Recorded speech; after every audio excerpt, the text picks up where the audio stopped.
तो एक बहुत पहले बेसिक एग्जांपल लेंगे और कोशिश करेंगे समझने की कि फॉर्मूले को अप्लाई कैसे करते हैं, ठीक है।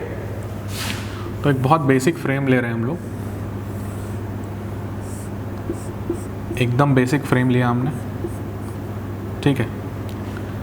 ये हमारा बेसिक फ्रेम है, ठीक है। अब हमें इसमें फॉर्मूला क्या लगाना है, ds का। ds का जो फॉर्मूला क्या होता है, मेरे साथ दोहराएंगे, 3c minus r dash. Alright, अब हमें क्या क्या चाहिए इस फॉर्मूले को एग्जीक्यूट करने के लिए, कट्स चाहिए, रेस्ट्रेंट्स चाहिए। अब आप देखिए कि इसको मैं ओपन ट्री लाइक स्ट्रक्चर बनाने के लिए एक कट यहाँ पे अगर मार देता हूँ तो कोई दिक्कत नहीं है, ठीक है, ओपन ट्री लाइक स्ट्रक्चर बन जाएगा। अब देखिए इसमें रेस्ट्रेंट्स की रिक्वायरमेंट है क्या, कोई डिसकंटिन्यूअस मेंबर है, नहीं है, कोई आपको अलग तरीके का यहाँ पे सपोर्ट दिखाई दे रहा है, दोनों रिजिड सपोर्ट हैं, तो इसमें किसी तरीके का रेस्ट्रेंट का ज़रूरत नहीं है। तो in our case the cut required was 1 and no restraints was required. So in our case the degree of indeterminacy, static indeterminacy came out to be 3. Now we will calculate DSE, that is degree of static, external degree of static indeterminacy, okay, and our formula was R minus 3 and R was supposed to be the number of existing support reactions. So ये 3 यहाँ से आएगा इसका support reaction, existing support reaction, 3 इसका, 3 3 6, 3 3 6 हो गए, -3 करेंगे, ये हो जाएगा हमारा 3, ओके। अब हम लोग निकालेंगे DSI, that is internal static of indeterminacy, ठीक है। वो क्या हो जाता था, DS minus DSE, 3 minus 3, DSI है हमारा वो 0 है, ठीक है। तो इस तरीके से मैंने आपको एक बेसिक एग्जांपल लिया और फॉर्मूले को एग्जीक्यूट करके बताया, ठीक है। अगला एग्जांपल देखेंगे अब हम लोग।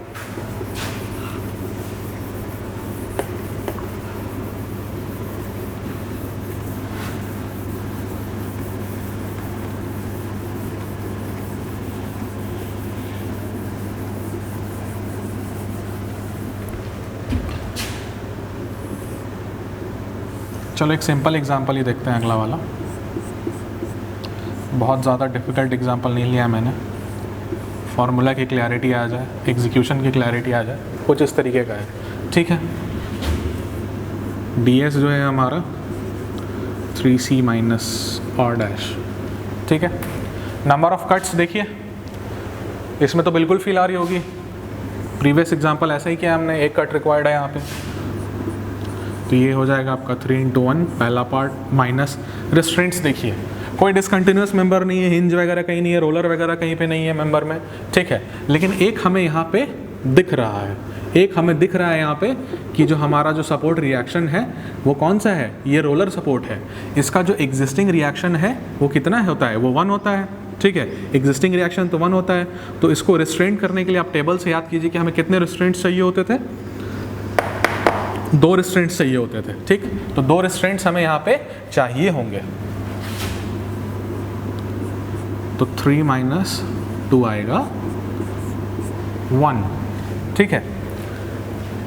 इसी तरीके से DSE अगर निकाल लें तो R माइनस 3 होता है, 2D का फ्रेम है, 2D फ्रेम है हमारा, इसलिए R माइनस 3, 3D रहता तो R माइनस 6 यूज़ करते, 2D है तो R माइनस 3 यूज़ कर रहे हैं, ठीक है। तो अब आप देखिए यहाँ पे कि number of existing support reactions कितने हैं, 3 इसके हैं, 1 इसका है, तो हमारे पास कितने हैं बेसिकली, 4 है। तो ये भी आ जाएगा 1, फिर से हमारा DSI क्या हो जाएगा,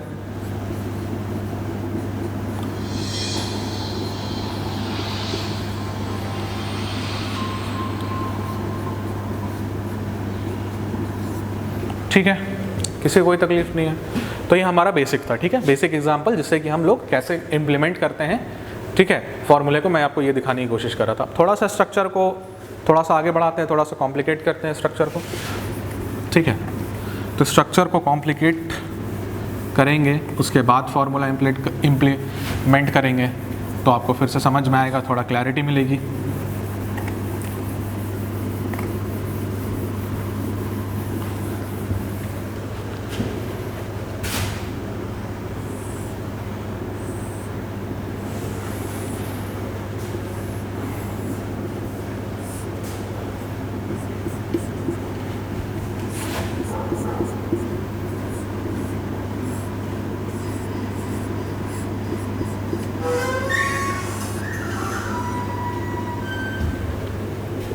कुछ ऐसा फ्रेम है हमारा,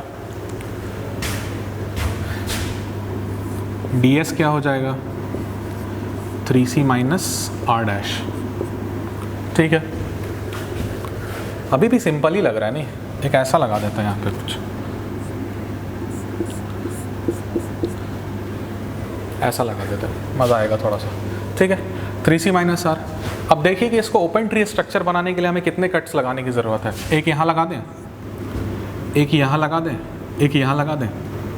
तो अभी मेरे साथ कट लगाते हुए आप फील करने की कोशिश कीजिएगा कि ओपन ट्री लाइक स्ट्रक्चर बनेगा कि नहीं बनेगा।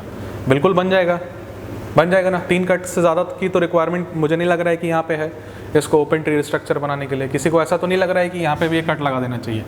किसी को ऐसा फील आ रहा है क्या? अगर तुम करोगे तो ये अलग हो जाएगा स्ट्रक्चर, ये कुछ हवा में चला जाएगा, ये कुछ नीचे आ जाएगा। ठीक है, तो कोई मतलब नहीं रहेगा उस कट का। सो जो हमने कट्स लगाए हैं वो हमारे ओपन ट्री स्ट्रक्चर बनाने के लिए इनफ है, यानी कि हमारा जो यहाँ पे कट्स का रिक्वायरमेंट है वो 3 है। अब r डैश को निकालना है, हमें r डैश को कैलकुलेट करना है। r डैश कैसे कैलकुलेट करेंगे? एग्जिस्टिंग सपोर्ट रिएक्शंस यहाँ पे, इसको तो रिजिड बनाने की ज़रूरत नहीं है। इसके लिए रिस्ट्रेंट्स के लिए कितना चाहिए हमें? 1 चाहिए। ठीक, इसको रिस्ट्रेंट करने के लिए 2 चाहिए, टोटल 3 चाहिए।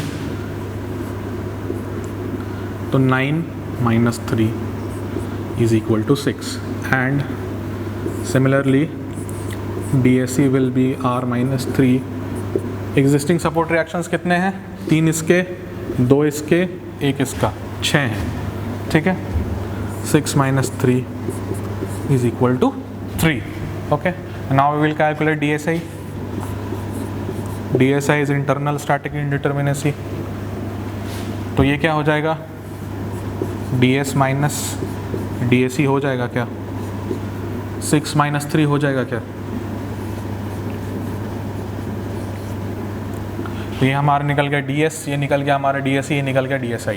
ठीक है, ओह ये कौन सा एग्जाम्पल है हमारा? तीसरा एग्जाम्पल तक पहुंच गए हम लोग। चलिए नंबरिंग को छोड़ते हैं, काफ़ी सारे एग्जाम्पल लेने हैं तो फिर नंबरिंग का मतलब नहीं बनेगा। ठीक है, क्लियर है यहाँ तक? आगे बढ़ते हैं, स्ट्रक्चर को थोड़ा सा और मज़ेदार बनाते हैं।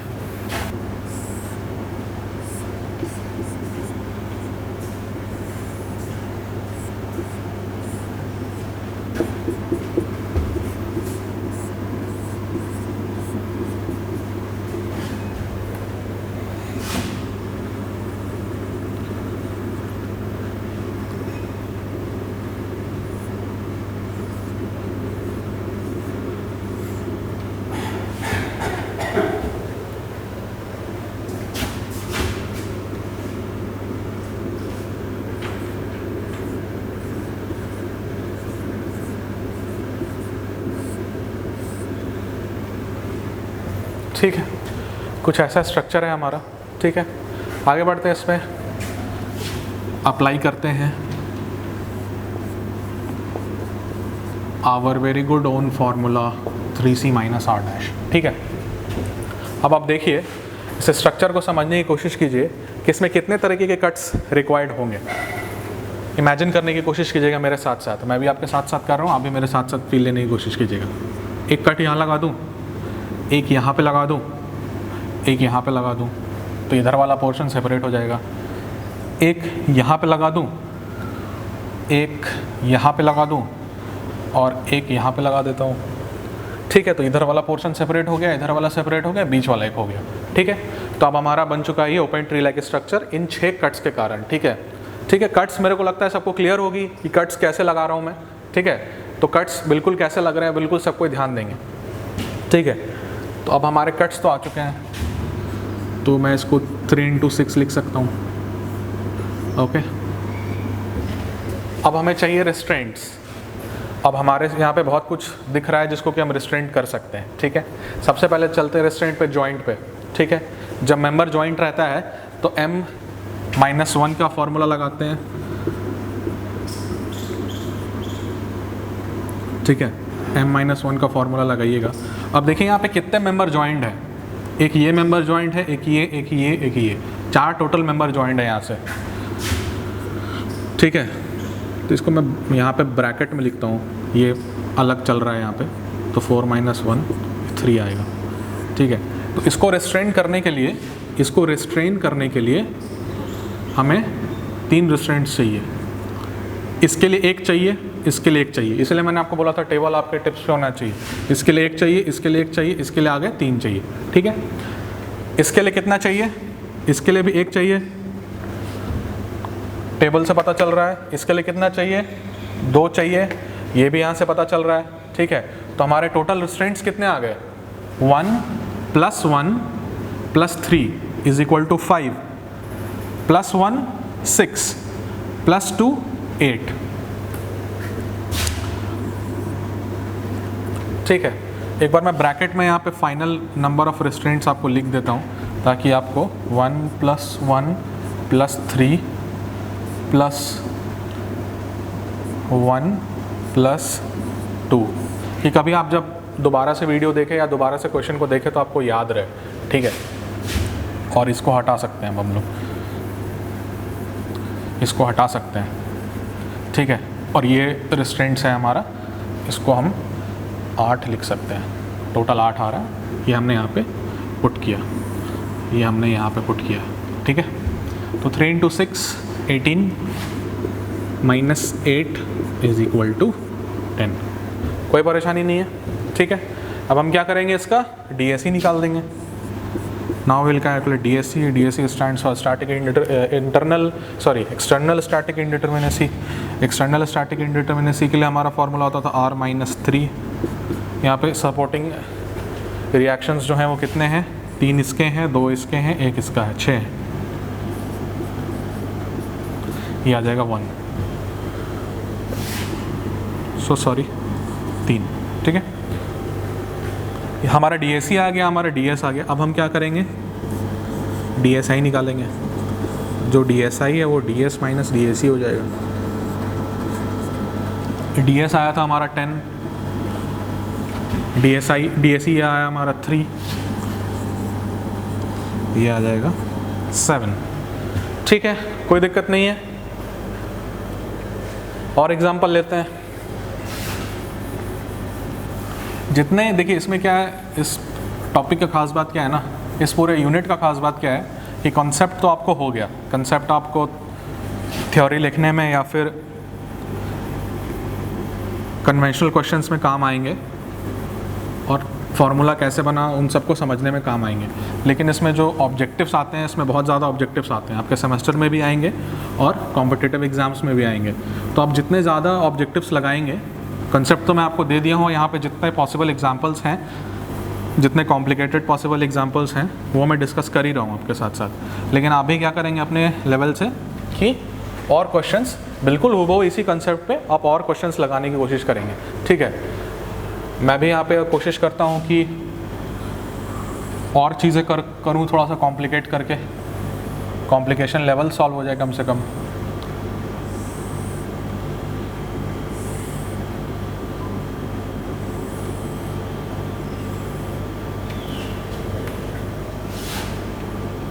ठीक है, इतना कॉम्प्लिकेटेड स्ट्रक्चर ज़्यादा तो नहीं हो रहा है ना।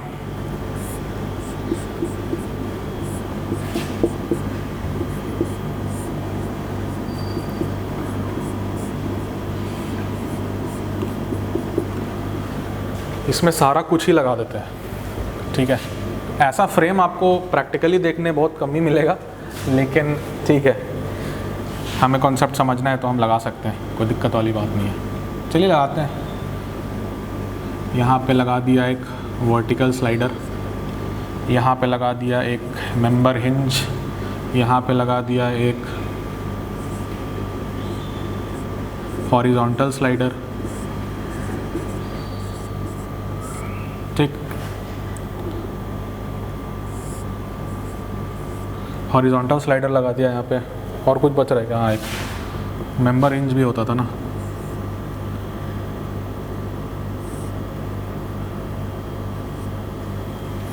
ये कुछ मेंबर हिंज लगा दिया। ये है हमारा कुछ स्ट्रक्चर, कुछ इस तरीके का दिख रहा है। ठीक है, अब क्या करेंगे इसमें हम लोग? कुछ नहीं करना है, वही काम करना है हमेशा की तरह जो करते आ रहे हैं तब से।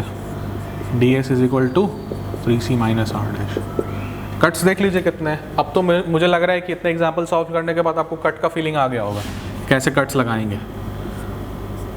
इतने कट लग गए, 4, इधर भी 4 हो गए, इधर भी 4 हो गए। अभी भी तो किसी को ऐसा नहीं लग रहा है कि यहाँ पे कट लगा दूँ मैं, नहीं लगना चाहिए। अब उस कट की कोई ज़रूरत नहीं है, इतने कट्स इनफ है हमारे स्ट्रक्चर को ओपन ट्री स्ट्रक्चर बनाने के लिए। ठीक है, तो कितने कट्स लगा दिए हमने? 4 4 4, 12 कट्स लगा दिया। तो 3 × 12 माइनस, अब माइनस देखिए हमने क्या करना है, माइनस r डैश कैलकुलेट करना है। पहले तो एक जॉइंट के लिए कर लेते हैं। जॉइंट के लिए r डैश हो जाएगा आपका, यहीं से कैलकुलेट करते हैं ना,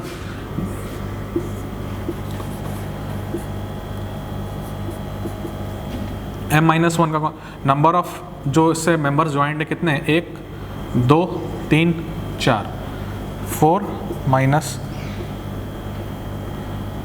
1 is equal to 3। All right, 4 minus 1 is equal to 3। तो इसके लिए जो रिस्ट्रेंट्स है वो 3 है। इसके लिए हमें टेबल से मालूम है 1 होता है, इसके लिए 1 होता है, इसके लिए 2 होता है, इसके लिए 1, इसके लिए 1, इसके लिए 2, और इसके लिए हमने कैलकुलेट कर लिया 3 आ गया। ठीक है, तो हमें कितने रिस्ट्रेंट्स फॉर डिसकंटिन्यूअस मेंबर्स के लिए हमें कितने हमें रिस्ट्रेंट्स लगाने होंगे? 1 + 1 2 + 2 4 + 3 7 आ गए। इसको भी, ये दोनों तो फिक्स्ड हैं, रिस्ट्रेंट इसको करना है, इसके लिए हमें 1 लगाना पड़ेगा, इसके लिए हमें 2 लगाना पड़ेगा। ठीक है, r डैश को हम लोग यहाँ से चुपके से लिख देंगे। ठीक है, कि हमें याद रहे 1 + 1 + 2 + 3 + 1 + 2। ओके, कितना आ रहा था हमारा? एक यहाँ 2 इसके लिए और 1 इसके लिए। टोटल रिस्ट्रेंट्स हमारे कितने आ गए थे? 1 2 4, ठीक है, +3 7 +3 10। तो हमारे 10 रिस्ट्रेंट्स आ गए यहाँ पे, कोई प्रॉब्लम नहीं है किसी को। ठीक है, हमने यहाँ पर डाल दिया फॉर्मूले में 10। 36 - 10 = 26। अब हम लोग यहाँ पे निकालेंगे DSE। तो DSE का क्या फॉर्मूला होता था? R - 3। R देख लीजिए कितना आ जाएगा यहाँ पे, 3 इसका, 3 इसका, 2 इसका, 1 इसका, 3 3 6, 2 8, 1 9, तो 9 - 3 = 6। ठीक है, तो DSE भी कैलकुलेट हो गया यहाँ से हमारा। ठीक है, DSI = होता है DS - DSE। तो DS है हमारा 26, DSE है हमारा 6, तो जो DSI है वो आ जाएगा 20। So now I think we have solved enough number of examples to see the concept, to apply the concept and the formula। ठीक है, तो इसके बाद हम जो पढ़ेंगे वो हम अगले टॉपिक में डील करेंगे। ठीक है, तब तक के लिए ये आपका था स्टैटिक इंडिटरमिनेसी ऑफ फ्रेम्स।